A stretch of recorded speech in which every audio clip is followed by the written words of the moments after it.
સૂરજની નજર ઘડિયાળ સામે જાય છે. બપોરના 2 વાગ્યા છે, પણ આજે એને જમવાનો સમય રહેશે નહીં. ઇન્દ્રપ્રસ્થ ટાઉનશીપના બાંધકામના ટેન્ડરનો આજે છેલ્લો દિવસ છે અને 3 વાગ્યા સુધી જ પાર્ટી ટેન્ડર સ્વીકારશે. આ ફાઇલ સોંપાઈ જાય પછી જમી લઈશ તેવું વિચારીને ટિફિન ગાડીમાં સાથે લઈને સૂરજ પાર્ટીની ઓફિસ જવા નીકળી જાય છે. કારના ડેસ્કબોર્ડ પર પડેલા મોબાઈલમાં મેસેજ ટોન વાગે છે. ટેન્ડર માટે પાર્ટીનો જ મેસેજ હશે એવું સમજીને નજર કરે છે. કાવ્યા.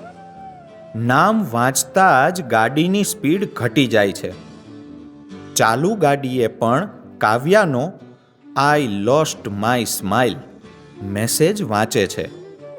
સૂરજ ગાડીને સાઈડમાં ઊભી રાખીને કોલ કરે છે.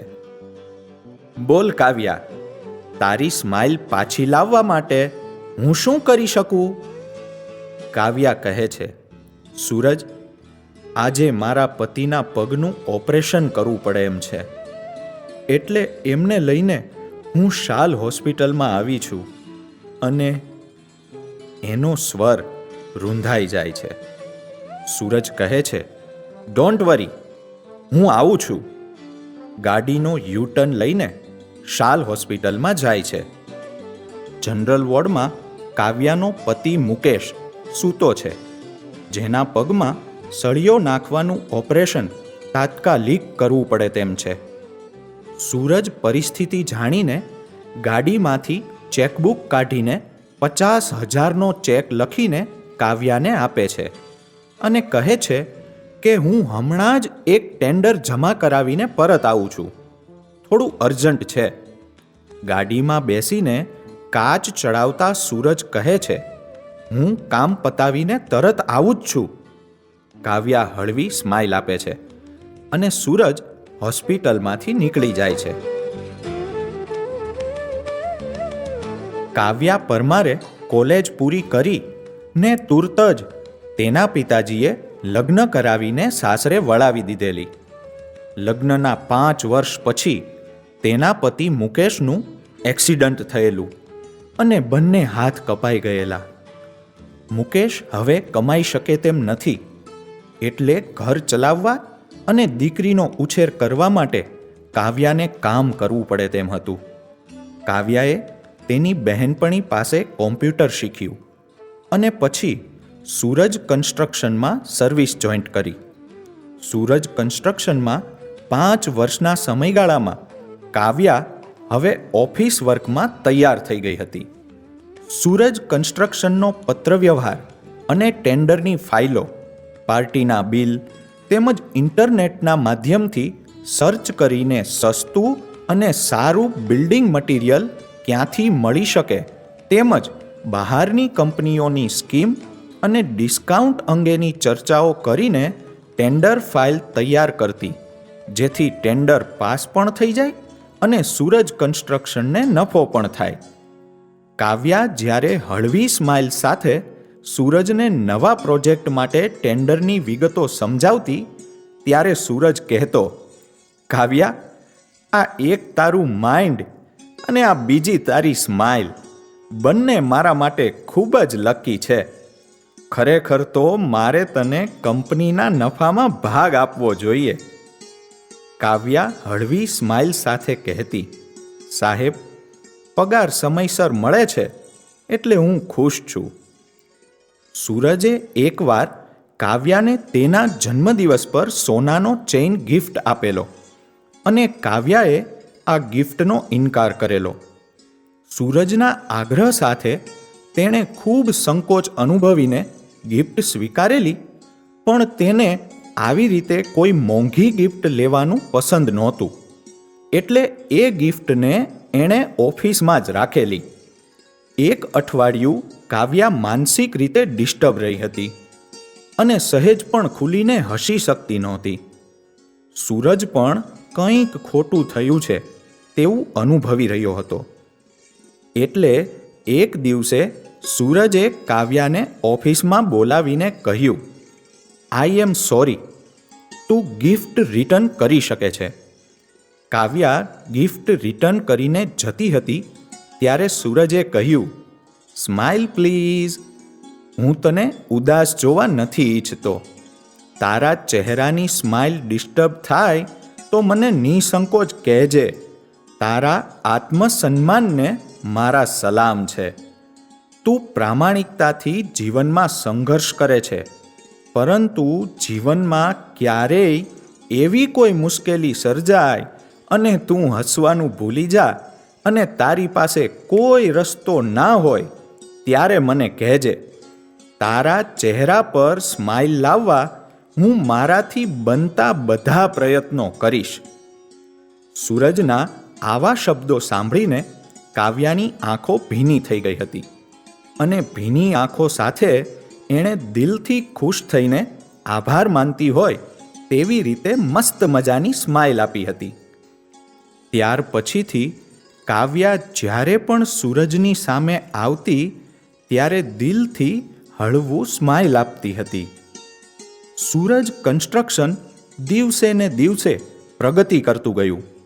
જ્યારે પણ ટેન્ડર પાસ થાય ત્યારે સૂરજ ઓફિસમાં પેંડા વેચતો અને બધા કર્મચારીઓની વચ્ચે જાહેરમાં કહેતો કે જ્યાં સુધી કાવ્યાના ચહેરા પર સ્માઇલ રહેશે ત્યાં સુધી આ કંપનીની પ્રગતિને કોઈ રોકી શકશે નહીં. ઘણીવાર એવું બનતું કે ઘરે ઝઘડો થયો હોય અને પૈસાની ખેંચતાણ હોય અને કાવ્યા માનસિક ડિસ્ટર્બ પણ હોય તો પણ સૂરજની સામે તો એ સહજ રહીને સ્માઇલ આપવાનું ભૂલતી જ નહીં. ધીમે ધીમે કાવ્યાના ઘરની પરિસ્થિતિ કપરી બનતી ગઈ અને કાવ્યા ડિસ્ટર્બ થતી જ ગઈ. છતાંય ઓફિસમાં ઉપર છલ્લું ચહેરા પર નકલી હાસ્ય લાવીને પણ પોતે માનસિક ડિસ્ટર્બ છે તેવું સૂરજને કળાવા દેતી નહીં. એક અઠવાડિયા પહેલાં કાવ્યાનો પતિ સીડી પરથી પડી ગયો અને તેનો પગ ભાંગી ગયો એટલે કાવ્યા ઓફિસમાંથી જતી રહી હતી. ત્યાર પછી કાવ્યા ઓફિસ આવતી નહોતી.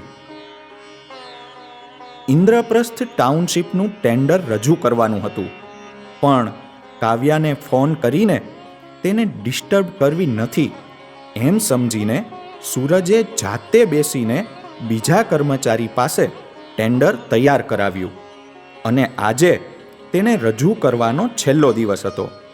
જમવાનો સમય રહ્યો નહીં એટલે ટિફિન ગાડીમાં લઈને જ નીકળી જાય છે.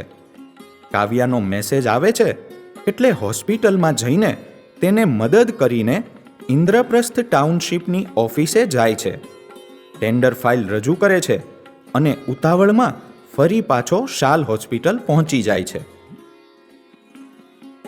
ઓપરેશન થિયેટરની લાઇટ ચાલુ છે.